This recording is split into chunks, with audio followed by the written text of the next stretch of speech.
नवाज भाई, आपके फिल्म का एक डायलॉग है कि जब अपनी ही टीम का कोच दूसरी टीम को चीयर अप करता है तो जिंदगी की तो माँ बहन हो जाएगी ना। टीम स्पिरिट माँ बन गई है। तो क्या है ये कॉमन मैन का जो एंगर है, जब सिस्टम से इंसान लड़ता है और वो खुद सिस्टम का हिस्सा होता है, थोड़ा इसके बारे में बताएं, क्या सोच रही है इसके। आई थिंक इस तरह के रेयर लोग होते हैं जो सिस्टम को चैलेंज करते हैं अकेले रह के, बिना किसी की मदद के,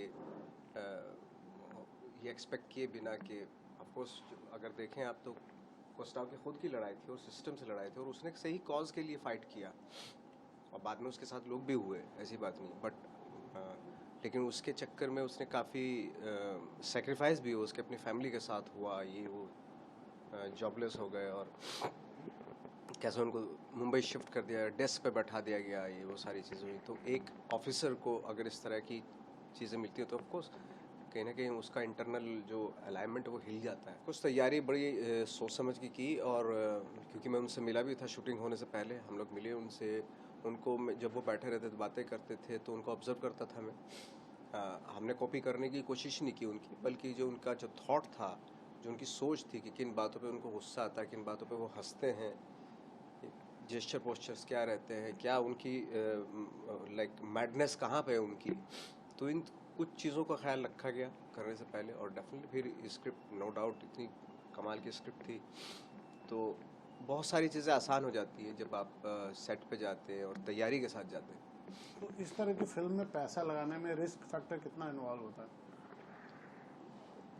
देखिए, रिस्क बिजनेस है तो बिजनेस में रिस्क तो होता ही है, लेकिन जब ऐसी कोई कहानी आती है जो हमें हमें लगता है कि ये कहानी कहनी चाहिए, और उसके लिए जब नवाज भाई जैसे एक्टर हाँ बोलते हैं, तो आपका एज अ प्रोड्यूसर ये हो जाता है कि ये पिक्चर अच्छी बन जाएगी, कि कहानी है उसको कहने के लिए जिस जो जो किरदार निभाने वाला एक्टर है, एंड ऑब्वियसली राइटर डायरेक्टर होते हैं। तो जब एक पूरा टीम फ्रेम आ जाता है तब आपने को हमें ये लगता है कि हाँ ये फिल्म बनानी चाहिए। और जहाँ रिस्क की बात है तो बिजनेस है तो रिस्क तो होता ही है। नहीं, आपने बट पहले भी बंदा जैसी फिल्म बनाई है। देखिए, बंदा भी एक कहानी कहानी थी, तो जब वो बना भी रहा था फिल्म तो लोगों ने बोला कि अरे ये तो रिस्क है, क्योंकि केसेस होंगे और ये सब होगा। तो जब कॉस्ट ऑफ बनाई तो राइट्स भी लिया था, लेकिन हमने फिर भी केसेस तो हुए, कुछ लोगों ने आपत्ति दिखाई कि भाई ये कहानी, ये फिल्म रिलीज़ नहीं होनी चाहिए, जो भी है। बट फिल्म रिलीज़ हुई, सबको बहुत पसंद आ रही है। एंड जैसे मैंने कहा कि वो कॉमन मैन की लड़ाई थी। वो कस्टम ऑफिसर हो सकता था, पुलिस ऑफिसर हो सकता था, कोई भी, वो प्रोफेशन अलग था, लेकिन एक्चुअली लड़ाई थी। हर कॉमन आदमी क्या चाहता है?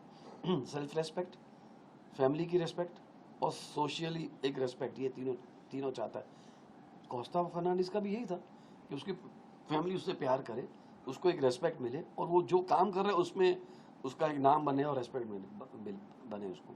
तो उसने कुछ गलत नहीं सोच रहा था, लेकिन वो इतना इनटू द जॉब था, पैट्रियोटिक था अंदर से, कि वो एक तरफा कहीं ना कहीं फैमिली पीछे रह गई।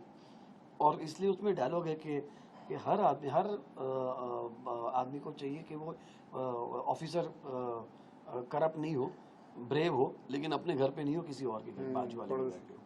तो आई थिंक ऐसी ये एक कहानी है उस कोस्टा फर्नांडिस की, और जो नवाज भाई ने किरदार उतारा है स्क्रीन पे, आप वो जीवित कर दिया उसको। क्या बेस्ट कॉम्प्लीमेंट क्या मिला अभी तक? तो काफ़ी लोग बोलते थे, बट जो जिस तरीके से लिखा गया फिल्म के बारे में या परफॉर्मेंस के बारे में, उससे खुशी होती है और एक मोटिवेशन मिलता है कि आने वाले वक्त में आप उसी जील के साथ काम करेंगे। उसकी स्पेशल स्क्रीनिंग पे बेटी को भी लेके गए थे आप। जी, बिटिया को कैसी लगी फिल्म? बिटिया को अच्छी लगी और डेफिनेटली मैं इसीलिए लेके गया क्योंकि वो फिल्म देखने लायक है, फैमिली के साथ देखने लायक फिल्म है। और स्पेशली मैं इसलिए भी लेके गया क्योंकि मोटिवेट करती है, राइट और रॉन्ग के बारे में बताती है, और एक ब्रेवरी और ऑनेस्टी।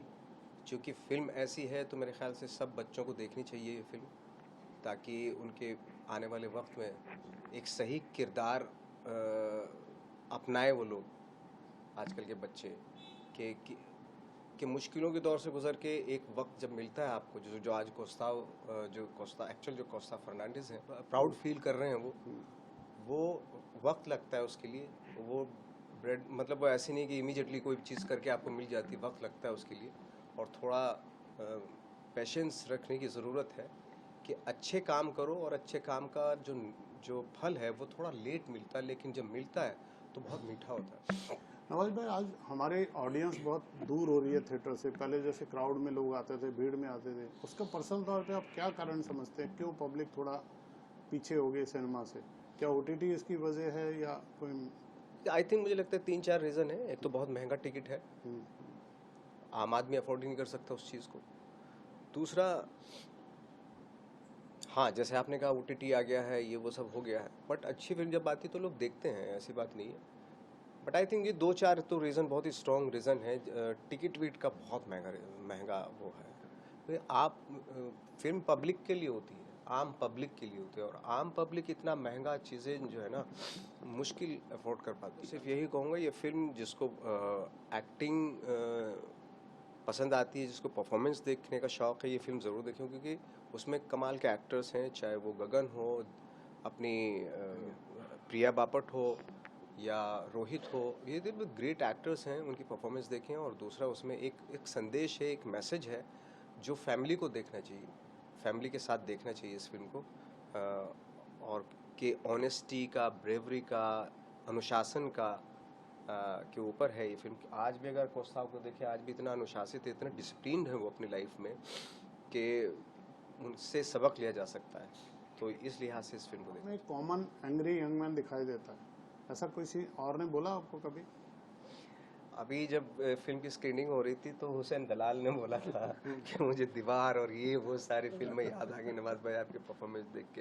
ऐसा गुड कॉम्प्लीमेंट, अच्छा है, गुड कि अगर आपने बहुत सही पकड़ा, कॉमन एंग्री यंग मैन, बहुत अच्छा टाइटल हाँ है। तो अच्छा टाइटल है बहुत ही। क्योंकि सिस्टम से हमेशा आम आदमी ही दुखी होता है, सबसे ज्यादा कॉमन मैन त्रस्त होता है। बिल्कुल बिल्कुल और जो उसकी परेशानियों को पर्दे पे जिएगा वो रिलेट तो करेगा उससे। बिल्कुल रिलेट करता है, बिल्कुल बिल्कुल, यू आर राइट। तो आप ऐसे ही अच्छा काम करते रहिए, हमें और बढ़िया बढ़िया फिल्में दीजिए। विनोद जी, आपका हमसे बात करने के सबका शुक्रिया। Thank you very much. Thank you.